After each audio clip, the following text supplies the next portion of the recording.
Miris, pekerjaan Jalan Togulu Inalum yang menelan APBD Rp3.275.674,52 diduga abal-abal.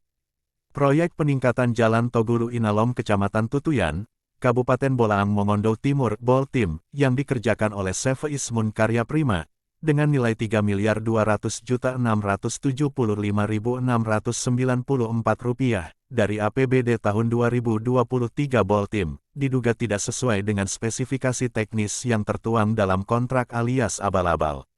Sebagaimana yang disampaikan oleh Busran Paputungan, yang mempertanyakan mutu dan kualitas material yang digunakan dalam proyek ini, terutama material lapis pondasi agregat kelas A, LPA. Menurut Busran, saat penghamparan LPA beberapa waktu lalu, sebagian fisik yang sudah dipadatkan berubah seperti kubangan lumpur, dugaan kuat ada material LPA tidak sesuai dengan komposisi yang semestinya, namun tetap digunakan. Saya lihat LPA itu setelah dipadatkan justru menjadi seperti lumpur tanah, jarang sekali terlihat batu split, yang terlihat jelas itu hanya batu kali dan tanah, terang Busran.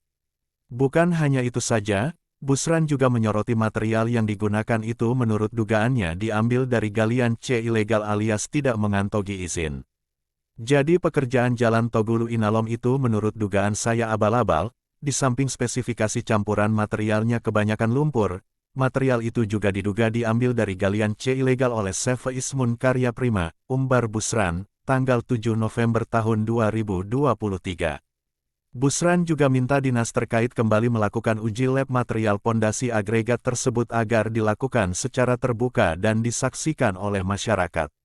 Yang uji lab layak tidaknya LPA itu kan hanya dinas dan pihak kontraktor saja, kita masyarakat tidak tahu tidak lihat, sekarang mari kita uji kembali secara terbuka biar jelas dan tidak hanya menduga-duga saja, karena pekerjaan ini menggunakan dana APBD, uang rakyat yang jumlahnya miliaran dan bukan uang pribadi. Jadi saya minta kepada dinas terkait agar menghentikan dulu pengaspalan, dan mari kita uji bersama materialnya, pinta Busran.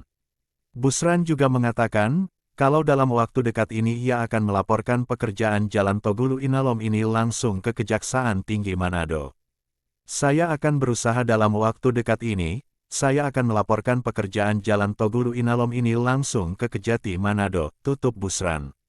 Saat ditemui di lokasi pekerjaan tanggal 7 November tahun 2023, Fahri selaku pengawas pekerjaan Togulu Inalum CV Ismun Karya Prima menjelaskan bahwa, sebelum penghamparan komposisinya menunggu hasil lab terlebih dahulu. Kalau komposisi itu kan kalau sebelum hampar kan kita pakai hasil lab dulu, jadi begitu hasil lab keluar, baru kita hampar, kata Fahri. Fahri juga mengakui, kalau material yang digunakan untuk pekerjaan tersebut diambil dari galian C yang tidak mengantongi izin alias ilegal. Ya, memang itu diambil dari galian C ilegal Pak, tapi selegal-ilegalnya galian itu, kita bayar pajak galian C hampir 80 juta Pak, aku Fahri. Terkait sorotan dan dugaan tersebut, Kepala Dinas PUPR Boltim Haris Pratama Sumanta, saat dikonfirmasi melalui via WhatsApp tanggal 8 November tahun 2023 mengatakan, kalau semua material yang digunakan di pekerjaan tersebut sudah diuji lab dari Timpil, LPA dengan aspal, dan hasil labnya bisa dipertanggungjawabkan. Semua material kami uji lab dari Timpil, LPA juga aspal, dan berani kami pertanggungjawabkan hasil lab kami, tulis Haris, Rabu tanggal 8 November tahun 2023. Terkait pemadatan menggunakan water intinya sebelum pemadatan harus disiram air, metode seperti apa yang pasti saat pemadatan disiram air, tambah Haris. Terpantau, pekerjaan peningkatan Jalan Togulu Inalum sebesar 3 miliar lebih ini diduga banyak melanggar SOP, termasuk melakukan pencampuran lapis pondasi agregat kelas A langsung di lokasi galian C. Kemudian menggunakan material ilegal, dan campuran LPA yang juga diduga tidak sesuai spesifikasi.